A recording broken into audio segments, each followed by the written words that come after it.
reporting on the games you love by people who love to game. The MMO Reporter Network. From press who haven't heard this yet. Specifically, what was it about this particular story? You know, the universe is so expansive, so what about this particular story was important for you? Well, you know, I mean, I think Blizzard, understandably, have been ready and wanting to make a movie in the Warcraft universe for a while now. And I think, you know, when I came on board 3 years ago now, one of the things we talked about is the project that they were looking at before felt a little humans are good, everything else is bad. And my pitch was, look, what I love about Warcraft, what I love about the game, is that you get the opportunity to be the hero no matter who, you know, what race you choose to be. And in the film, it was really important. Let's make sure that the orcs, in particular, Durotan, our orc hero, gets the chance to have his story told with just as much empathy and care and time as Lothar's story on the human side. Excellent. I would also like to introduce, from Blizzard, Senior Vice President, Story Franchise Development, Chris Manson!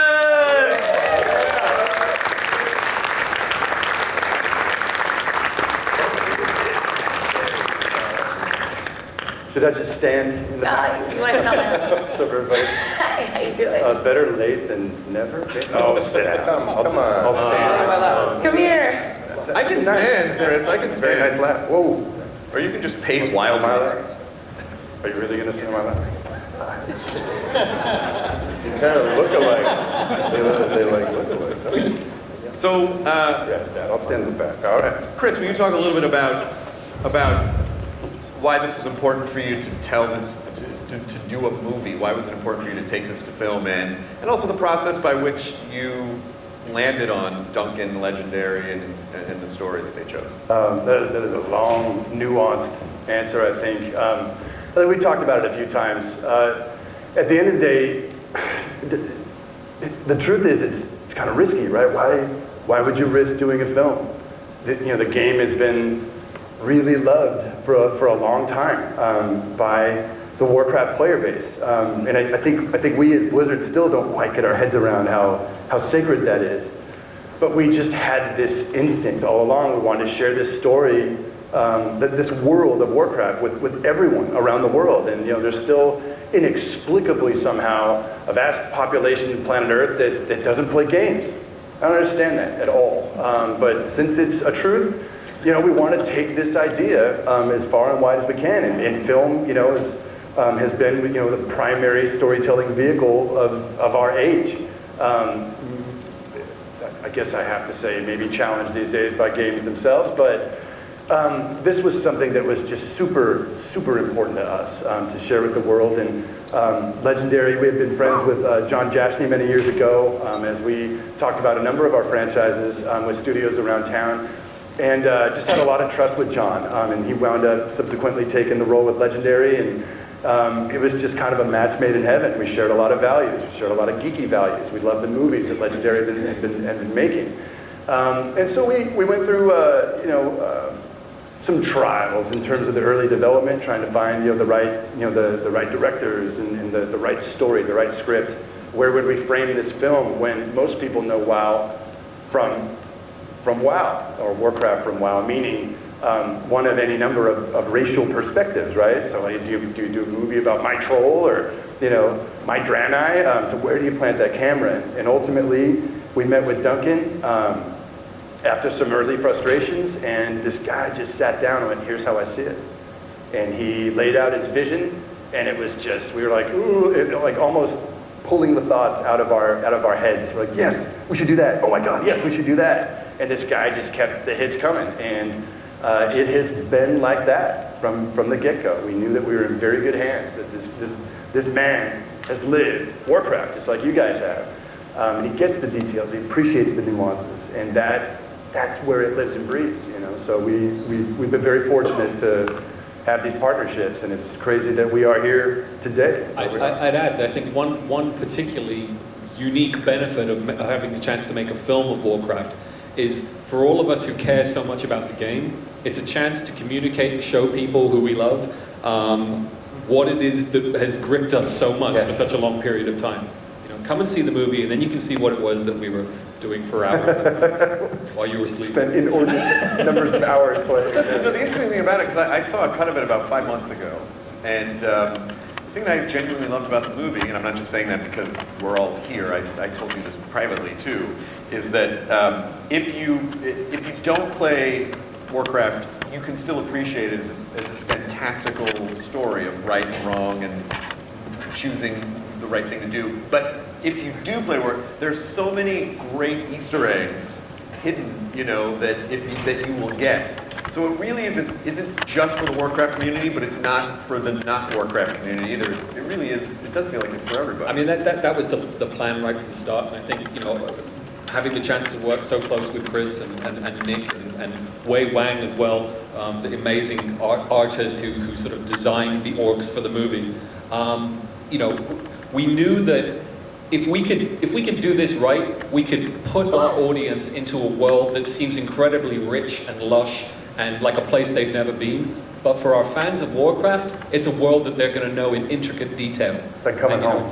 It's for both of those audiences, and they're both going to have a wonderful experience, but it's going to be a different experience. So let's go down one at a time, starting with Toby, and then just introduce your character, talk a little bit about what drew you to the film and what the experience was like. I play Durotan, who is the chief of the Frostwolf clan, and also known as Brad Pork. The handsome orc. Yeah. And I mean, it's motion capture, so the journey is that you need such a strong director to take you through motion capture, because what you're doing is you're doing kind of a play. Like the cameras of motion capture, they watch you so intricately. They're like showing a kid a magic trick. You got this magic trick, you show it at a dinner party and no one really cares, but they're, oh, brilliant. But if you show a kid, they're like, your hands behind your back. And you're like, But, so that's the same as motion capture, because it watches every detail. As soon as you fall out of the character, what they call selling out, you've lost everything. And it was such a beautiful role to get to play around and to do with motion capture, because it needs the skin of Durotan. It needs every tooth, every hair, every bit of him to be seen on screen. And then it was just about giving him a soul.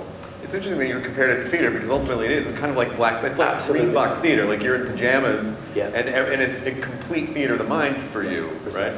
Precisely. So how are you bringing all these things to life that are essentially in Duncan's head at the time?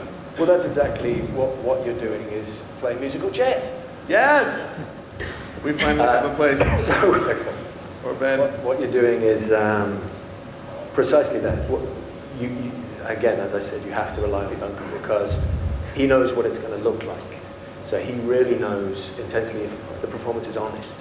And he's like, dude, what it looks like is taken care of. So you actually get to rid yourself of a lot of the crappy element of acting, which is the vanity.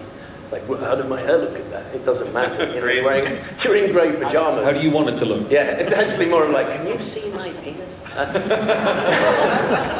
going to CG it really wide, right?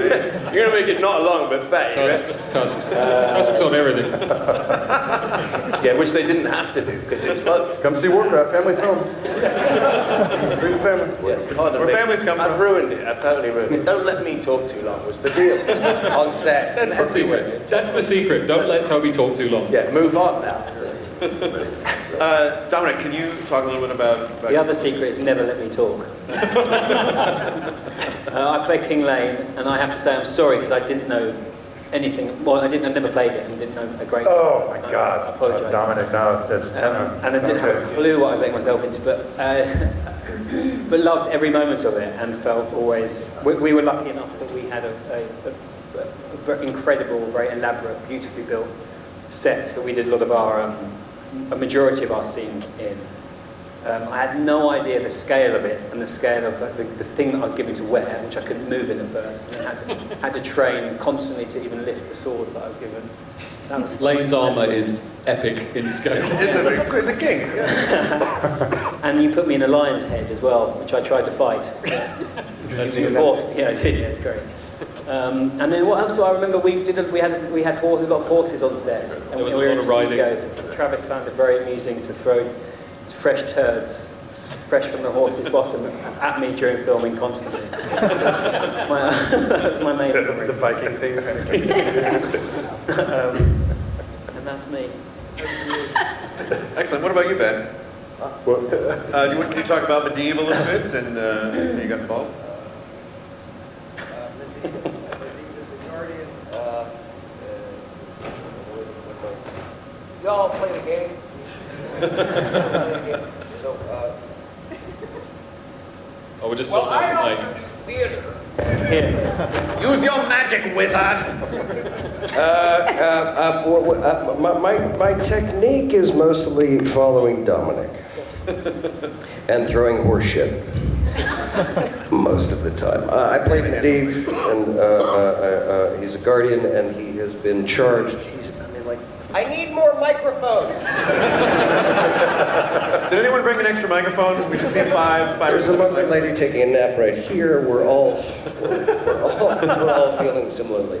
I play Medivh. He's basically been charged with taking care of a realm, which is his abilities are based in I guess you call magic, and that's he's trying to protect his corner of the world, or this realm. And he no longer wants to participate. He's been isolating. I don't know how much of this I'm allowed to talk about. Am I allowed to talk about this? What is he allowed to say and not say? No? Enough. I see you guys know. Give it back. confiscate your money. Man, that was great, Ben. Thanks so much. Snap. Ben Foster in his epic final performance. Yeah, I mean, the Guardian is what his name denotes. He's the protector of Azeroth and the one who is responsible for protecting the world from both others and itself. And Ben played that beautifully. Yeah, excellent. But we're not going to talk about it to you. It's intense. So all the mics come in again. Right, exactly. Daniel. Hey, I play Gul'dan. Yeah. I think he's really just trying to ensure the survival of his race, but he's using methods that maybe other people don't agree with. But I think he fully believes in it, and he thinks that that's going to be what saves everyone, or saves all the orcs. That means he doesn't care about humans. Yeah. Yeah. I knew a little bit about the lore just because my wife plays. So every night for like 5 or 6 years, I'd be looking over her shoulder and then keep watching. But I figured it out. I figured it out. So once I got this role, I started to dig into her for all the information that I needed about the world and about Gul'dan. Did you understand the depth and the breadth of the Warcraft community? I mean, I guess if your wife played, you must have had some... Well, the funny thing is I was the one that told her to stop playing the game.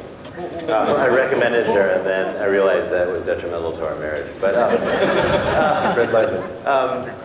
no, it was very rich in lore. In fact, when I started to do the research for it, I started digging into it, whatever I could find online. Duncan's like, don't do that. There's like too much stuff out there. So stick with the script, and we'll work on the character together, and that's how we did it.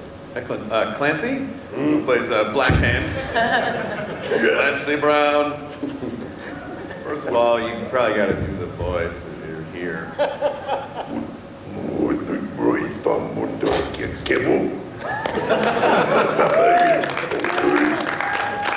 Duncan Jones.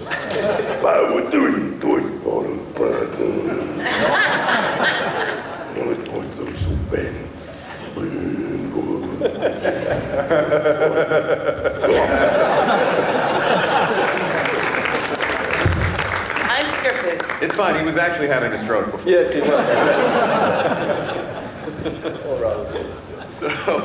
So Clancy, what can you tell everyone? I have to mention Terry Notary, who did the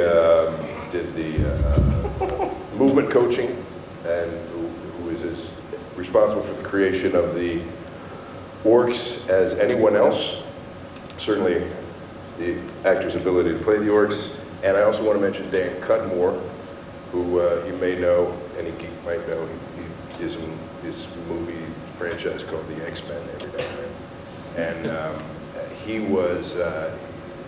inhabited a lot of the orcs and took a lot of the heavy lifting off of of me as far as some of the physicality, some of the stunts, because I'm not as young as I used to be. Terry actually ran an orc camp for a lot of the guys when we started off, both for the stuntmen and for our actors, giving them an opportunity to sort of get used to the motion capture if they hadn't done it before, and also creating kind of a vocabulary of movement for the orcs, so what not to do, what to do, you know.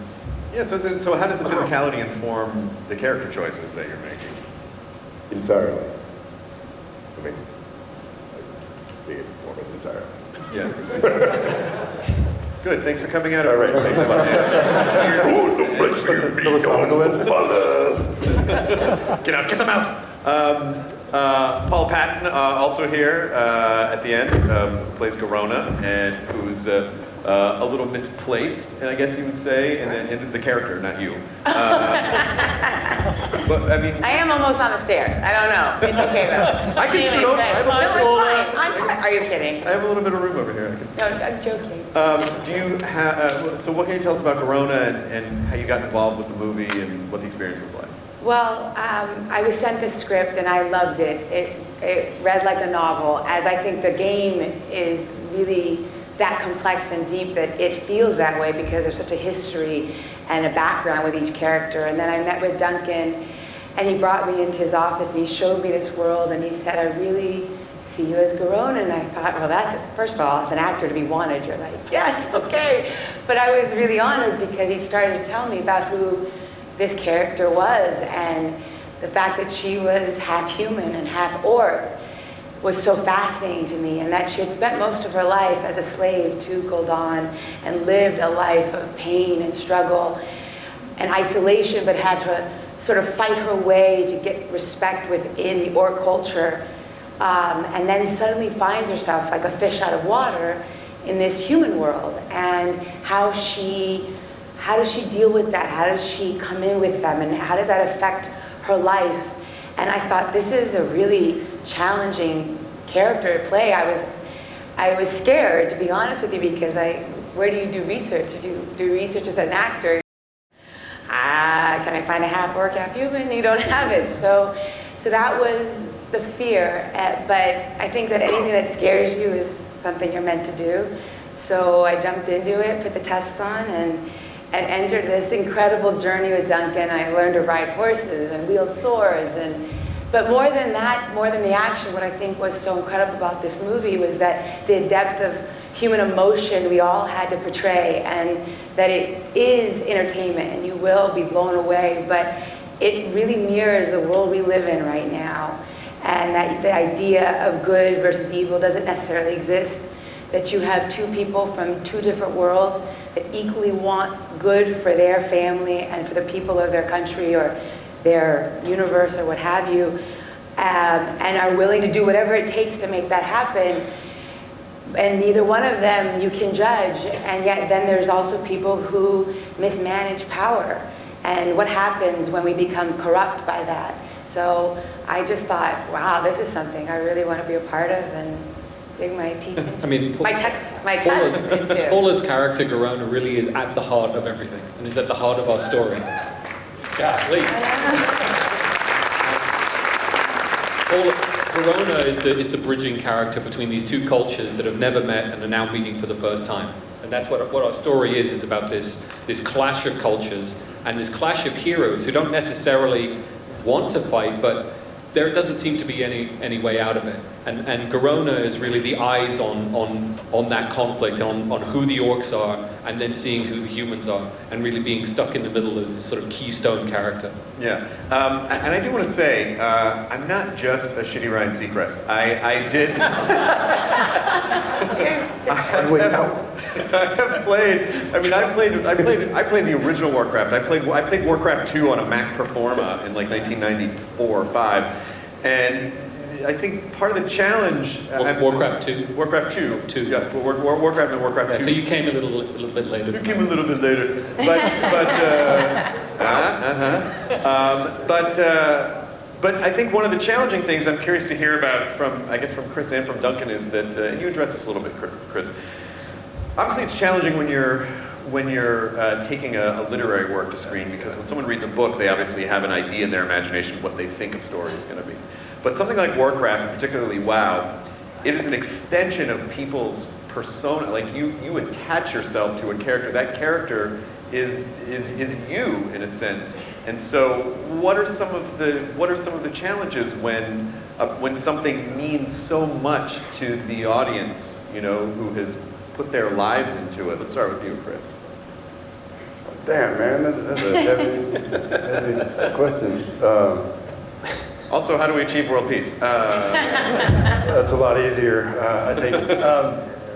Like I was saying earlier, I love the way Paula expressed, you know, the themes that I think to me we never talk about it as a game developer. There's all sorts of themes that define Warcraft that we think about all the time, that we try to weave into the cultures that we're building, and the way that we make them interact, the way we frame the fiction that you know drives the tension throughout the franchise. And you know, I think all those themes have always been right down the center. And when you do step back and think about like all these players around the world, people that like live in completely different cultures, all imprinting on this same fictional construct from totally different cultural, you know, frames of view, it's a crazy thing. And it's a crazy thing to know how to be responsible with that. How to know, I just remember years ago, and I wonder that Duncan's feeling this now, when WoW started getting really, really big. You know, the first number of years it was a gig, and we're building this fantasy world, and it was fun, and you're building product with your friends, and you're hooking ideas, and you're building war chiefs and things. And when WoW started to get really, really big, I had this really weird, you know, like kind of horrible moment of clarity, almost like waking up and realizing you're sitting in front of this live microphone. And suddenly there's kids in China and Russia and Brazil, all over the world, people that you will never meet that are, in a way, engaged super deeply into these themes and these characters and this thing that you build. And I sat back and went, oh my God, what are we putting out in the world? You know, and I felt that intense responsibility to try and build something that is resonant, you know, for all the big high octane action sequences and all the, you know, the goofy affectations of cultures and dragons and all this stuff that can become pretty trite.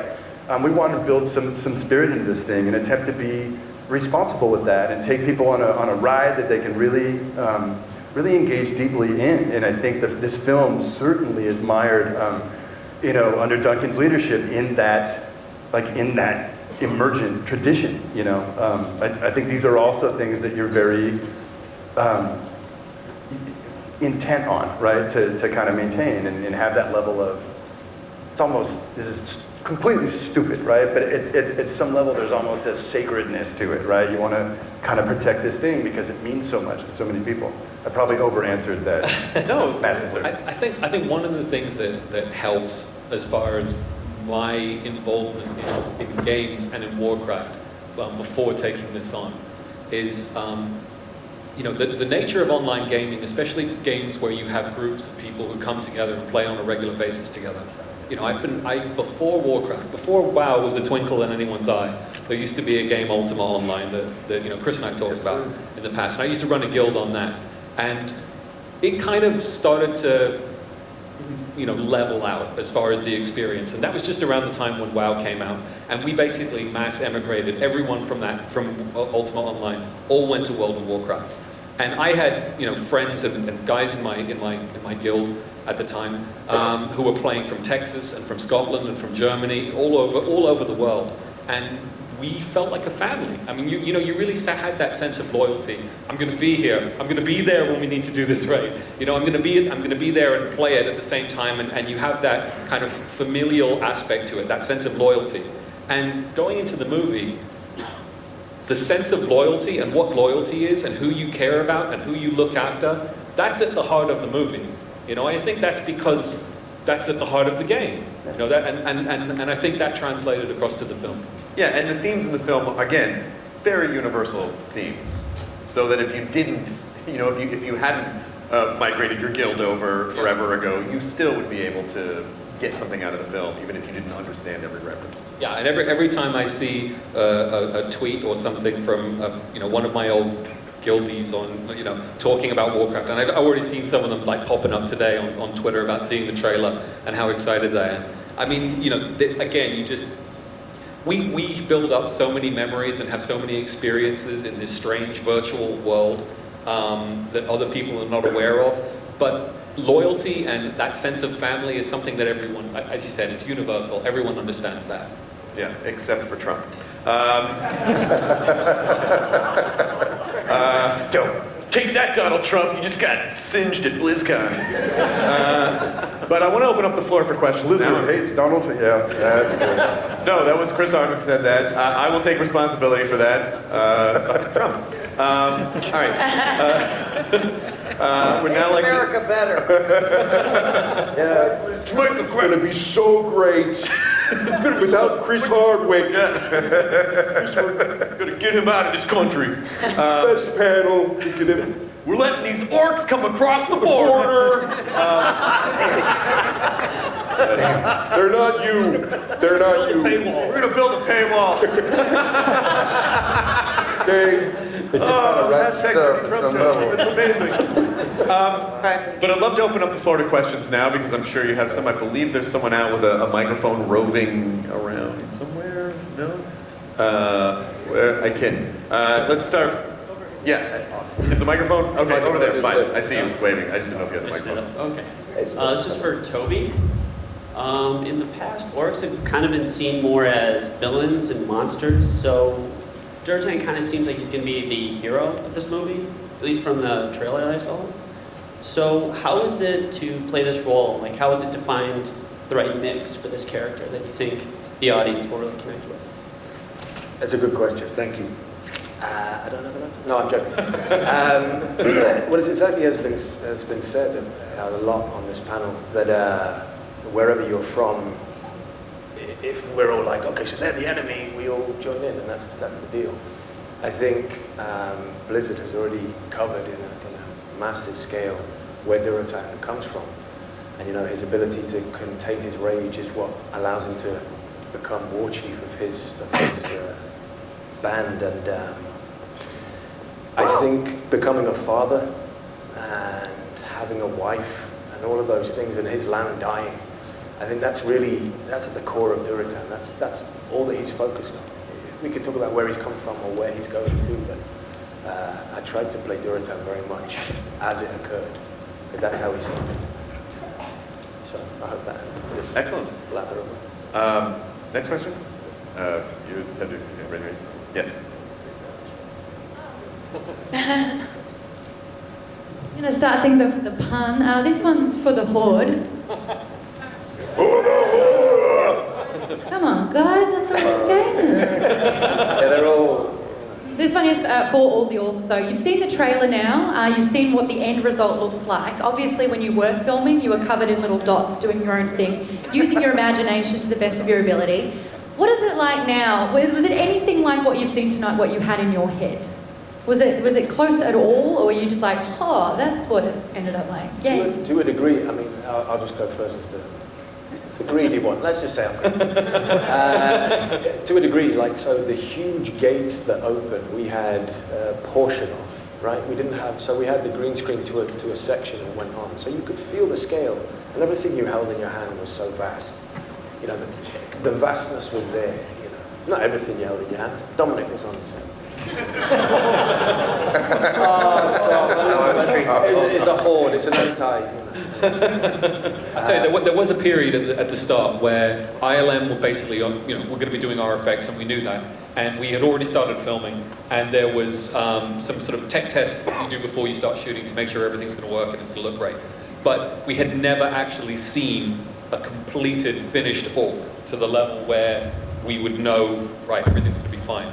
So we had already started shooting, and it took a couple of weeks before that first shot from ILM came back. It was of Rob Kaczynski, of course, as Orgrim, where we actually got to see what it was going to look like, and just the relief, I think, for all of us, and I think for the actors as well, that you weren't going to look like, cartoons. Yeah. It was going to look all right. Yeah. That was a huge change, I think, in the relaxation level of everyone on set. Yeah, absolutely. Excellent. Next question. There's some over here. We should probably not neglect this side. There we go. Hi, this is for Toby and the other orcs as well. Toby, last year you acted on Dawn of the Planet of the Apes, which was with a lot of facial capture. I was wondering how the... Thanks for watching the video, everybody. Don't forget to check out all the other podcasts at MMOreporter.com or by clicking on any of the links here. And please check out our Patreon campaign at patreon.com/MMOreporter. Thanks, everyone, and see you in game.